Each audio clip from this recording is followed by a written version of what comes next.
Салом алейкум хонандагони азиз. Имрӯз мо ҳамроҳи шумо дарси 38-ро меомӯзем ки мавзӯи имрӯзии мо бахшида мешавад ба графики модулии хаттии ду номаълума. Биёед дар аввал баъзе аз таърифҳо ва мафҳумҳои асосии ин мавзӯъ шинос шуда, баъд ин мавзӯъро бо мисолҳо мустаҳкам кунем. Таъриф: графики модулии хаттии ду номаълума гуфта маҷмӯаи ҳамаи қиматҳои ҳамвории координатиро меноманд ки координатҳояшон ҳалли ҳамин модула мебошад. графики модулии хаттии ax ҷамъи by баробари c ки дар он ҳадди аққал яке аз коэффициентҳои назди тағйирёбандаон мол аст, хаттии рост номида мешавад. биёед ҳамроҳ якчанд мисолҳоро дида бароем ки онҳо мувофиқан дар зер навишта шудаанд. мисоли якум.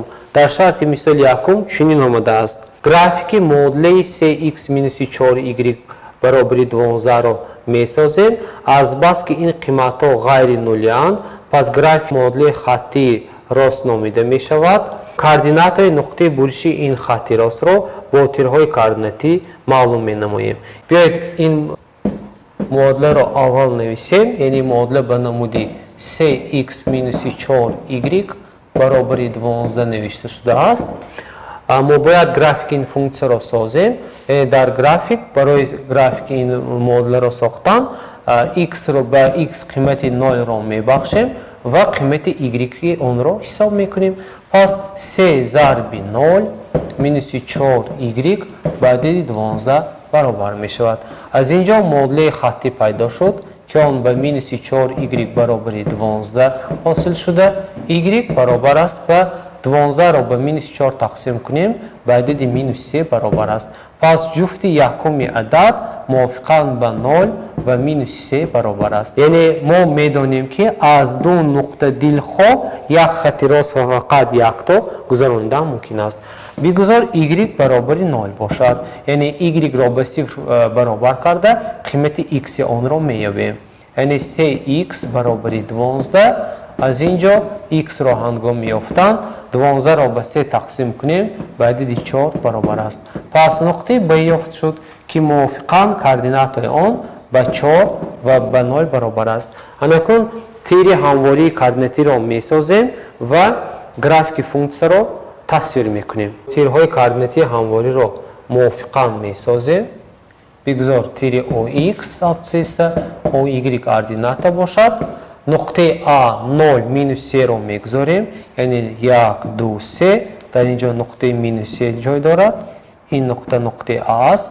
нуқтаи b бошад ба 4 ва 0 баробар аст. 1 2 3 4. дар ин ҷо нуқта мегузорем ва аз ин нуқта хатти ростро мегузаронем. пас аз гузарондани хатти рост графики модулаи cx-4y баробари 12ро ҳосил кардем ки ин буд мисоли якуми мавзӯи имрӯзии мо. мисоли дуюмро дида мебароем. дар шарти мисоли дуюм талаб карда мешавад ки графики модулаҳои зеринро созем. дар зер се модула навишта шудааст ки яке аз ин модулаҳо ба намуди 1/2x баробари минуси 4/8. модулаи дуюм бошад cy минуси 3 баробари 0 ва модулаи сеюм бошад мувофиқан ба 4x ҷамъи 12 баробари 0 навишта шудааст ки аз ҳар яки ин модулаҳо талаб карда мешавад ки графики ин модулаҳоро созем. барои сохтани графики ин модулаҳо мо бояд дар аввал ҳалли модуларо ёбем ва дар график онро тасвир кунем. дар шарти a яъне 1/2x баробари минуси 4/8 барои сохтани графики ин функсия x-ро меёбем. x-ро ёбем, минуси 4/8-ро ба 1/2 тақсим мекунем ки он ба адади минуси 4 баробар аст. чӣ хеле ки мо дар сохтани графики функсия дар мавзӯъҳои пешина гуфта будем, графики функсия x баробари ягон адад хатти росте мебошад ки нисбат ба тири oy симметри ҷойгир аст. пас аз ин ҷо минуси 4ро қайд мекунем ва аз он нисбат ба тири oy параллел хатти ростро мегузаронем ки ин хатти рост ҳалли ё графики ин модула ба ҳисоб меравад. b ро дида мебароем. дар шарти мисоли b 3y минуси 3 баробари 0 дода шудааст. аз ин ҷо y-ро ёбем, 3-ро ба 3 тақсим кунем, ба адади 1 баробар мешавад. пас y ба адади 1 баробар будан ин хати росте мебошад ки нисбат ба тири ox параллел ҷойгир аст ва хати рости он хати рости горизонталӣ ном дорад. дар ин ҷо y баробари 1 аст. мисоли v-ро дида мебароем. дар шарти мисоли v 4x ҷамъи 12 омадааст баробари 0. аз ин ҷо 4x баробари минуси 12, x-ро ёбем, минуси 12-ро ба 4 тақсим кунем, ин ба адади минус 3 баробар аст ки графики ин функсия хати рост мебошад ки нисбат ба тири ордината параллел ҷойгир аст. пас минус 3-ро низ дар ин ҷо қайд мекунем ки он бо ранги сурх ифода ёфта шудааст ва аз он хати ростро мегузорем ки нисбат ба тири oy симметрӣ ҷойгир аст. ки ин мисоли дуюм ба ҳисоб меравад. мисоли сеюмро дида мебароем. дар шарти мисоли сеюм чунин омадааст.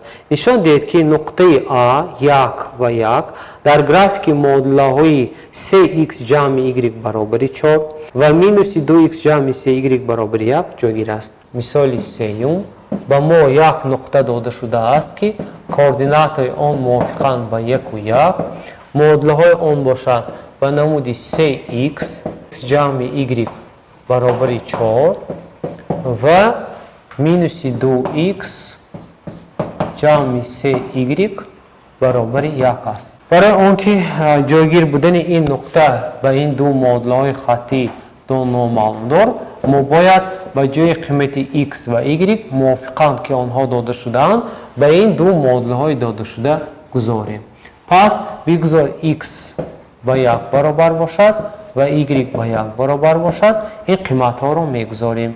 яъне 3 зарби 1 ҷамъи 1 ин ба адади 4 баробар аст. ё ин ки 3-ро бо 1 зарб кунем 3, ба 1 ҷамъ кунем 4, 4 ба адади 4 баробар мешавад. ва модули дуюм мегузорем минуси 2 зарби 1 ҷамъи 3 зарби 1 ин ба адади 1 баробар аст. ё ин ки минуси 2 ҷамъи 3 баробари 1 ва 1 баробари 1 аст ки ҳалли ин модулаҳоро қаноат месозад. ин буд шарти мисоли сеюм. мисоли чорумро дида мебароем. дар шарти мисоли чорум чунин омадааст. графики модуларо созед. ба мо модула дода шудааст ки мо бояд аз ин модули дода шуда графики онро созем. яъне 3 зарби x минуси y ҷамъи 2y баробари 6 дода шудааст. барои сохтани графики ин функсия ё ин ки модули ду номаълума мо бояд пеш аз ҳама аз ин модула ё барои модуларо графики модуларо сохтан ду нуқтаи дилхоҳро медиҳем ва аз он як хати ростро мегузаронем. барои ин қавсҳоро мекушоем. 3 зарби x минуси 3 зарби y ҷамъи 2y баробари 6. ё ин ки 3x минуси y баробари 6 ҳосил мешавад. якум фарз кардем x ба адади 2 баробар бошад. ҳангоми x-ро ба ҷои қимати ададии онро 2-ро гузоштан мо қимати y-ро ҳосил мекунем. шумо метавонед хонандагони азиз ба ҷои қимати x дилхоҳ қиматро гузошта ба ҷои модула гузорем ва y-ро ёбем. пас 3 зарби 2 минуси y баробари 6, 6 ба 6 ихтисор мешавад, y ба адади 0 баробар аст. яке аз нуқтаҳои он 2 ва ординатаи он ба 0 баробар аст. ва дуюм ба ҷои y ададро мегузорем, аз ин ҷо маълум аст, ва қимати ададии x-ро ҳисоб мекунем. бигузор y ба 0 баробар бошад. пас 3x баробари 6, x баробари 6-ро ба 3 тақсим кунем, ба адади 2 баробар мешавад. нуқтаи дигари буриши он ба 2 ва 0 мувофиқан баробар мешавад. анакунун мо ин ду нуқтаҳоро дониста графики функсияро месозем. барои сохтани графики функсия ба мо лозим меояд ки тирҳои ҳамвори координатиро созем ва нуқтаҳоро дар ин ҷо нишон диҳем. ҳангоми нишон додани ин ду нуқтаҳо графики аз он ду нуқта графики функцияро мегузаронем. Яъне яке аз ин нуқтаҳо ба 2 ва 0 ва нуқтаи дигари мо бошад 0 ва 2 баробар аст. аз ду нуқта як хати ростро мегузаронем ки ин графики функцияи ё ин ки муодлаи намуди cx минуси y баробари 6 номида мешавад ки ин мисоли чорум ба ҳисоб меравад. мисоли панҷумро дида мебароем. дар шарти мисоли панҷум чунин омадааст: ординатаи нуқтаи графики муодлаи cx ҷамъи 7y баробари 17 ба 2 баробар аст. абсисси ин нуқтаро ёбед.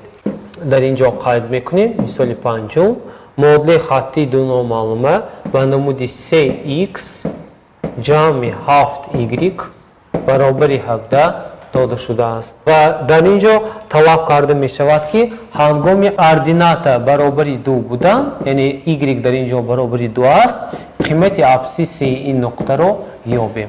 ин масъала хеле масъалаи сода ба ҳисоб меравад. барои ҳалли он мо муодлаи хати як номаълумаро ҳал мекунем. дар ин ҷо c зарби x ҷамъи 7 зарби ба ҷои y қимати мувофиқи он 2-ро мегузорем. 2 ин баробари 17 мешавад. ё ин ки cx ҷамъи 7-ро ба 2 зарб кунем ба 14 баробар мешавад. ин ба адади 17 баробар аст. ё ин ки cx баробари 17 минуси 14. ё ин ки cx ин ба адади 3 баробар аст. x-ро ҳангоми ёфтан 3-ро ба 3 тақсим мекунем. пас x ба адади 1 баробар мешавад. яъне ҳангоми ординати нуқтаи додашуда ба 2 баробар будан, абсисси он мувофиқан ба адади 1 баробар мешавад. мисоли шашумро дида мебароем. дар мисоли шашум чунин омадааст: муодлаи хати ду номаълума дода шудааст. муодлаи он ба намуди мувофиқан 12x ҷамъи 15y дода шудааст ки он ба адади 30 баробар аст. агар нуқтаи абсисси он яъне x ба адади 0 баробар бошад, y-ро мо бояд ёбем. яъне y қимати y дар ин ҷо ба мо номаълум аст. барои ёфтани қимати y-ки ординати ин нуқта мо ба ҷои қимати x 0-ро мегузорем ва ҳамчун муодлаи хати ин мисолро дида мебароем. яъне 12 зарби 0 ҷамъи 15 зарби y баробари 30. аз ин ҷо 12-ро ба 0 зарб кунем 0 ҷамъи 15y баробари 30 аст. ё ин ки 15y ин ба 30 баробар аст. y-ро ҳангоми ёфтан 30-ро ба адади 15 тақсим кунем, ин ба адади 2 баробар мешавад. хонандагони азиз, мо ҳамроҳи шумо пурра мавзӯи дарси 38-ро дида баромадем ва дар охир ба шумо барои мустаҳкам кардани ин мавзӯъ якчанд мисолу масъалаҳо пешниҳод карда мешавад ки онҳоро дар слайдҳо шумо мебинед. бо ҳамин мавзӯи имрӯзии мо ба анҷом расид. хайр то дарси оянда муваффақ бошед.